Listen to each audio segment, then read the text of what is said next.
Hello there guys, what is going on? Son of Chelsea back here again for another edition of Added Time, the final episode of the series in the 2020-21 season. Thank you for all your support on this channel this year. I'll probably say that at the end of the video as well, because I've got this video, my end of season basically Q&A, and then my player ratings video for the whole first team squad coming out, and then we will basically wrap up the season in terms of the content surrounding it. So thank you for your support. Let's get into your questions now. Apologies to those I can't get to from Twitter and YouTube once again, but let's get into it firstly here with Dan Hill, who asks, Callum Hudson-Odoi, you're his agent, what do you advise him to do? I probably would, after thinking a little bit about this topic, because the future of Hudson-Odoi is a constant sort of, I think, question mark over him, and I think for good reason. My opinions on him making it at Chelsea sort of vary from month to month, given how much game time he gets, given new players coming into attacking positions, or at least the way the current squad is shaping up. I would still advise him to stay, because who else is going to pay the wages that he's getting currently at Chelsea, the contract he signed in 2019? There aren't many clubs who are going to give him, I don't think any actually in the current moment, would pay him, I think, a similar amount. Maybe Bayern Munich, if Bayern really came in for him again, maybe because of that fee and that contract could be even higher, maybe in some ridiculous sense. But that would be the first thing. Maybe wait around, because Chelsea's unpredictable. You're still a very young player, you're still developing. And things could happen next season that we don't predict. Maybe a big player gets injured. Maybe Tuchel gives him a run in the team and he really finds form. And it just becomes undeniable Hudson-Odoi needs to play. I think people's opinions on Hudson-Odoi, as they are of many things, are very strong. Some people think that Hudson-Odoi, based on his underlying stats when he does play and his creative numbers in the final third, believe he should be playing more often over other wide players at Chelsea. Or some people feel he's maybe overhyped, a little bit overrated. He isn't that good.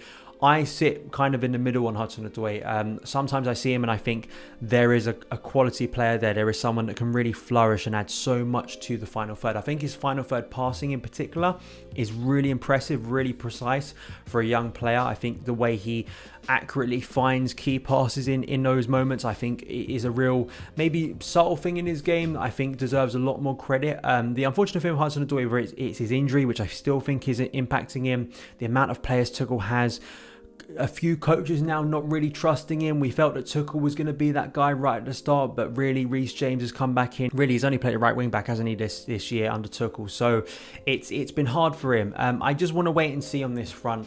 I have said in recent videos, and I do believe this, I think if Chelsea were to sign, say, Jadon Sancho, which maybe is unlikely, but if we were to sign another wide player, just for instance, I would seriously question Hudson-Odoi's future, because then I just wonder with Pulisic, with Werner, who of course is in the current formation is we have inverted wingers, Mason Mount, Kai Havertz, Hakim Ziyech, so many players in and around that position that you just think, where is the time going to come for Hudson-Odoi to get his breakthrough into the first team? Because Mason Mount, Reece James, a lot of young players, you need a run in the first team, and that's what Hudson-Odoi needs. Will we ever get it at Chelsea when it's so competitive and he's had those setbacks? But I'd advise him to stay, see what happens next season. So he'll ask, are Chelsea now the third biggest team in England behind Manchester United and Liverpool?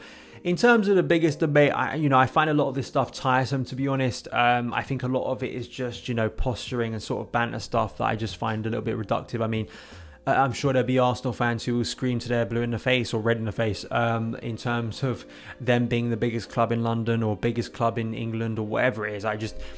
I think us winning the Champions League for a second time puts us in sort of an echelon of sort of clubs that it's really special to do that. It's really incredible to have two of those trophies in our history. I mean, one felt incredible. One, I think, made us all sort of eternally happy. But to see my club win 2 European Cups in the space of 9 years, it's just absolutely ridiculous. And you think with the platform we had, we could maybe match Man United for free. We're only one behind Man United. So I'd say if you're just judging it on European success, I believe, yes, Chelsea are probably the third in terms of maybe the modern era, but there are so many teams in history who've won multiple European Cups who haven't won and been at that stage for so long. So I kind of find these debates, I think it's undeniable that Man United and Liverpool are the top 2 clubs in England historically. Absolutely, I'm not going to debate that.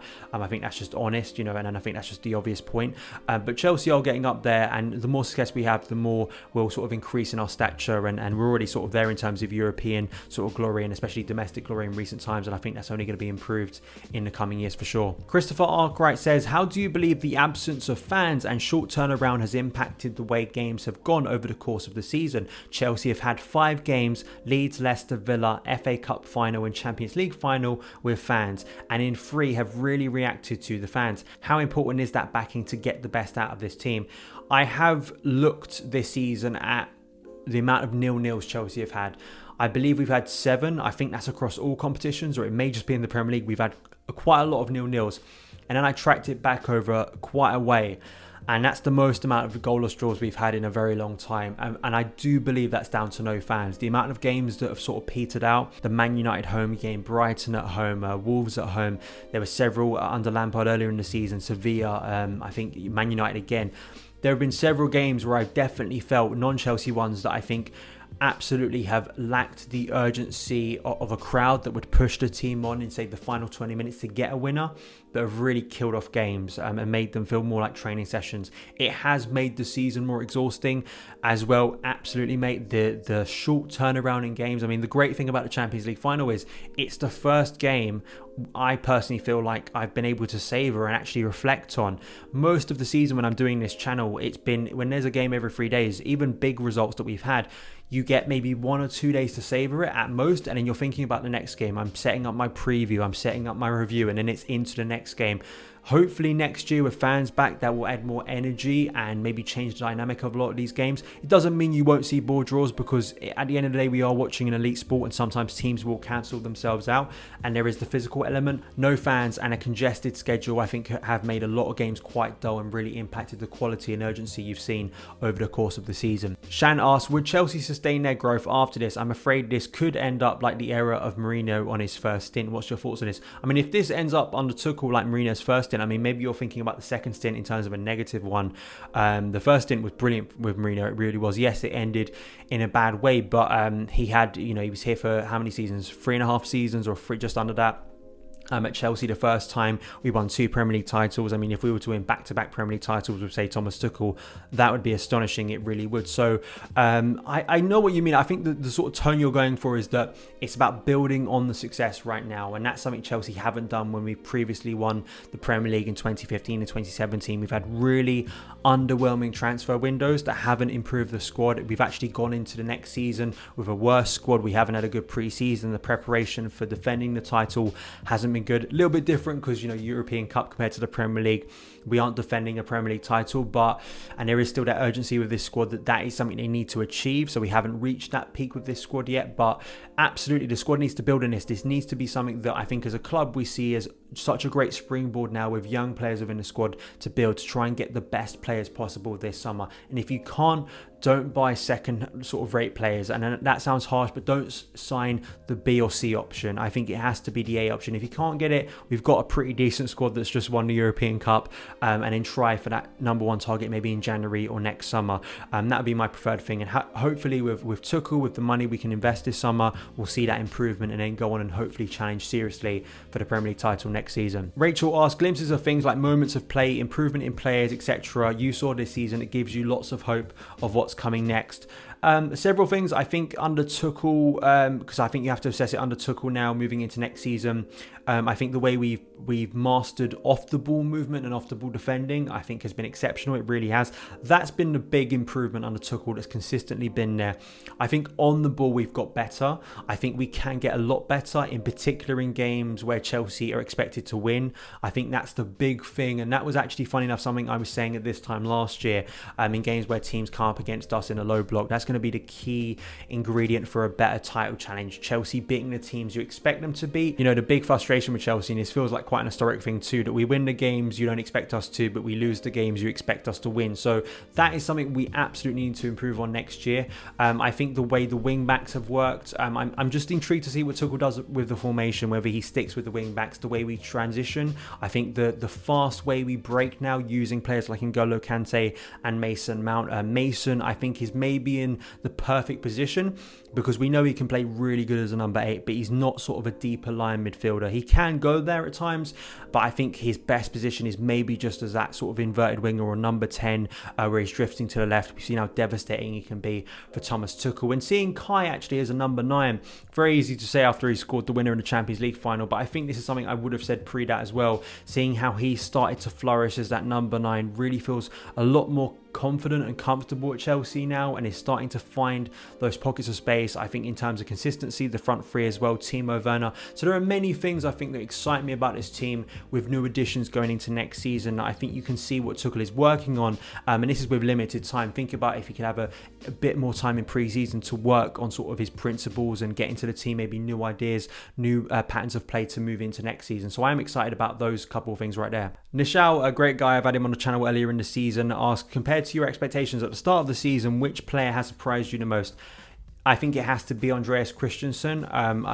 Long-term subscribers will know I was very doubtful of Christensen all the way up to, I think, just before, Tuchel arrived, or at least, before the Tottenham game even, in terms of when he started to get into the best run of his Chelsea career. I was very doubtful about Christensen. Would he ever make it at Chelsea? I felt that he just didn't have not the mentality, if mentality is the right word, but just I felt sort of his frame or his aggression wasn't really there. I thought it was easy to get at him.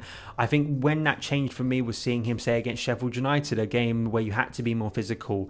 I think this was a few days after Thiago Silva got injured against Spurs, and he really asserted himself in that game, and the way he's gone from strength to strength in a system that, yes, fully suits him in the middle of a back three. The last time we saw this run of form was under Antonio Conte. He very much feels like that sweeper player in a back three system. Can he work in a 4-back system? That's where he's really been exposed in the past. But it's great to see an academy talent like Andreas Christensen really flourish and really start to show the talent, I think, and the potential that's there that many people have believed in over the years. So now a Champions League winner for Chelsea. I've been proven so wrong on Christensen, and I don't mind being proven wrong on any player if it means Chelsea win big titles and they're a big part of it. So Christensen, for me, has to be the most surprising player this season, in my opinion. And the final question of the season here from Harish. Hi Dan, hope you remember your fan here from India. I do, mate. What will be our main formation for next season? Will Tuchel stay with the back three, or will he inculcate more by trying different formations as well? I think this is maybe one of the bigger question marks, I think, surrounding Tuchel's tactics and approach. I think a lot of this has to do with recruitment. I think if Tuchel can get a proper defensive midfielder, whether that's Declan Rice or Aurelien Tchouameni, those are quite clearly the top two targets. I don't really think there are other options to me. I mean, Julian Weigl, I know he's worked with Tuchel before, and I know he can be an impressive player, but I'd rather keep Jorginho. I think Jorginho, prime of his career, is going to be so boosted by having the Champions League. To me, I think similar profile of player, to be honest. I think what we need, we have two, I don't want to buy another Jorginho. I think you need another type of midfielder. You need more of a destructive player in there, like a Declan Rice or Tchouameni. I think either of those players will open up, more options basically for Tuchel to be more offensive, which I think he has to be. I think he has to be more daring in games, as I say, Chelsea need to win. I think in games like Man City, we've got so much evidence now that Tuchel knows how to operate the big games, and I have absolutely no issue, no surprise, if he sticks with the back three for those big games, for instance, where he maybe wants to vary it up, where you have to play a little bit more reactive on the counter, and that really works to expose the opposition, whether that's against Liverpool, whether it's against Man United, Man City. That works for me. Finding new ways to break down opposition and create more chances, especially from midfield as well. So maybe playing two number 8s.